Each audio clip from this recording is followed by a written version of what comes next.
Hey guys, I just got done watching Wrestlemania 25, and I'm gonna give you guys a review on what I think about it. And if you haven't seen the impressions video of it, go check that one out. This does contain spoilers, so if you don't want to know what happened, or if you want to wait till Raw, then yeah, spoiler alert. Okay. First of all, I'm very disappointed. This Wrestlemania wasn't anywhere as good as I thought it was gonna be. They had a lot of slip-ups in almost every match, and it just didn't. It seemed like they were trying to do too much too quick, and they just slipped up, and it looked very bad. There wasn't one match that was super great, and I'll go through each individual match. So, first match was they didn't include the WWE Tag Team match, the World Tag Team match, in the pay-per-view, which I'm pretty disappointed about. I really want to see that match. It looked like it was going to be great, so pretty disappointed in that. First match was Money in the Bank, which had Shelton Benjamin, MVP, Mark Henry, Kane, Christian, Finlay, and Kofi Kingston. I think that's everybody. This is the worst Money in the Bank match I've seen. It wasn't terrible, but it wasn't great. They had a lot of slip-ups. Shelton Benjamin went for a sunset flip off the ladder to give a powerbomb to MVP, and MVP went the other way, and it looked really awful. But afterwards, Shelton powerbombed MVP over the top rope and into a bunch of people, and it looked like it was really hurt, and it didn't look like it planned it, so that was pretty cool. Shelton Benjamin and Kofi Kingston saved this match, I think. Kofi Kingston really shined by showing off his jumping ability, and yeah. The winner was CM Punk. This is kind of surprising because I didn't think they would ever make someone win the Money in the Bank twice. So that was kind of surprising, but yeah.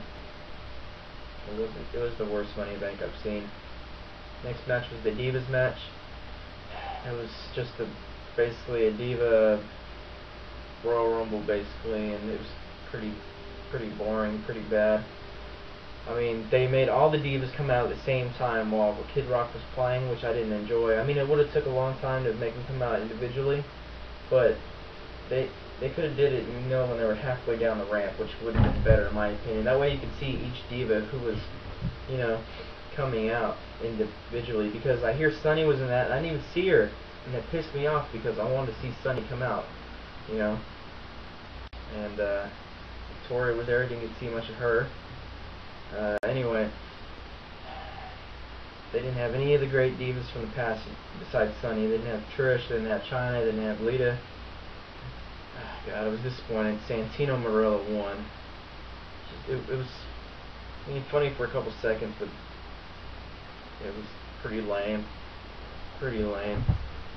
Next match was, I'm not going to order, I'm going to try to just tell you the matches. The Intercontinental title match, this was bad too. It lasted like a whole, not even a minute. God, it was bad, man. The entrance was kind of weird because Rey Mysterio was dressed up like the Joker, and he had this green hair on the top of his mask, and it looked really dumb. And God, it was stupid. The match, Rey Mysterio got beat up before the match even started for a good couple minutes, and then the match officially started. JBL got the 619 and then a splash, and that was it. He won the IC title. Rey Mysterio won the IC title. That's it. It was bad. It was too short. God, it was lame. Next match was the Legends match. I know I'm going out of order. Once again, I say they should have kept it with Ricky Steamboat versus Jericho. I think that would have been an amazing match because Ricky Steamboat did go. He carried his weight. He did damn good. He looked good too. Piper, he's mediocre at best. Superfly Snuka is just terrible. He's too old. He wasn't making full contact or anything, and it was totally obvious. Steamboat saved the match because yeah, he went too. He did his arm drags nicely done. Great arm drags. He went off the top, cross bodies, He did power slams were going on. This was elimination, so him and Jericho, the last two left. Jericho ended up winning, which is okay. Steamboat still looked good. And after that, Mickey Rourke came out and him and Jericho kind of had a little boxing match. It was kind of whatever, it was alright. Next was Jeff Hardy versus Matt Hardy, which was a pretty good match. I'd probably go on to say it was the second best match of the night. They had a good Extreme Rules match with ladders and all this and tables. They did an awesome spot where Matt Hardy was on top of the table and they had a chair on him, and then he had a table above him, and then Jeff Hardy jumps off and does his body splash and like sandwiches Matt Hardy. So it was pretty awesome. I've never seen like a table sandwich before. It was pretty cool. Matt Hardy actually ended up winning, which I called. Jeff Hardy got a weird twist of fate while the chair was around his neck. And it looked really, really brutal. That was cool. I'd never seen that before, so that was a pretty good match. Next is the world title match with Cena, Big Show, and Edge. I really liked Cena's entrance, even though it was a total ripoff of what was it, Slim Shady from Eminem, his music video. They had a bunch of look-alike Cenas, which came out. It was pretty cool. And Cena comes running through all of them. The match was okay. It was okay, I guess. It was good. Towards the end, Cena actually got Big Show and Edge on top of him for the FU, or whatever they call it now. And I was amazed because that's like 700 something pounds. Cena ended up winning, which I'm not surprised, but the match was alright. Next was Taker versus Taker versus Shawn Michaels. Okay. This is a weird match because the beginning was very slow, and towards the middle it was getting kind of bad because they were kind of messing up some, and towards the end they came back and they got everybody's attention again. It turned to really good, so it was kind of unbalanced, the match itself. Like I said, the beginning was slow. Towards the middle, Shawn Michaels went for a moonsault that was totally ugly.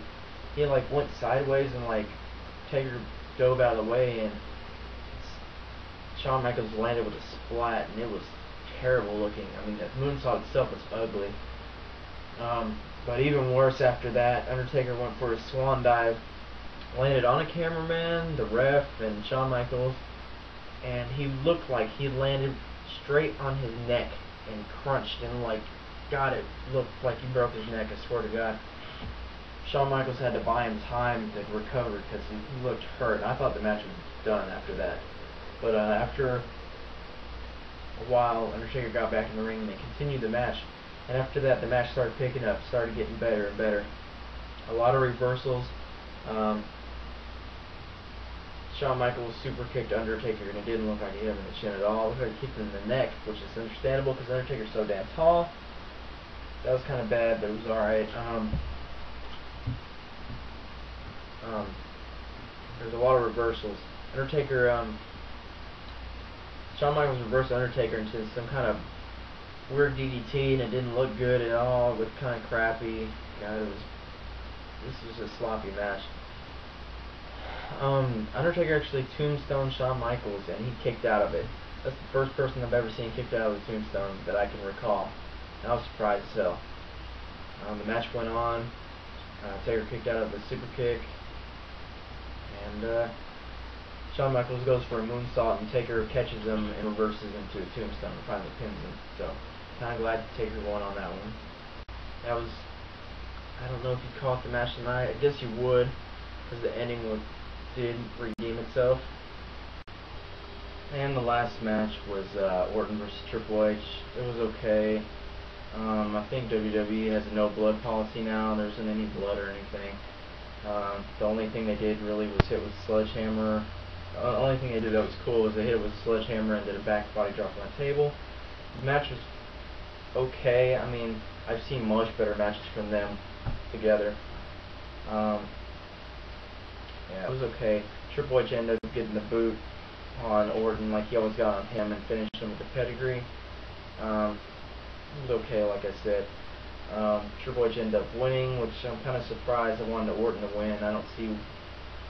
I mean, yeah, they should have made Triple H lose, in my opinion. So, I'm not going to give a score, but I recommend to rent the DVD. I mean, if you want to buy it, go ahead, but don't buy it on pay-per-view. Well, it's super expensive because it's not really worth it. And not a very good WrestleMania, in my opinion. So, catch you guys later.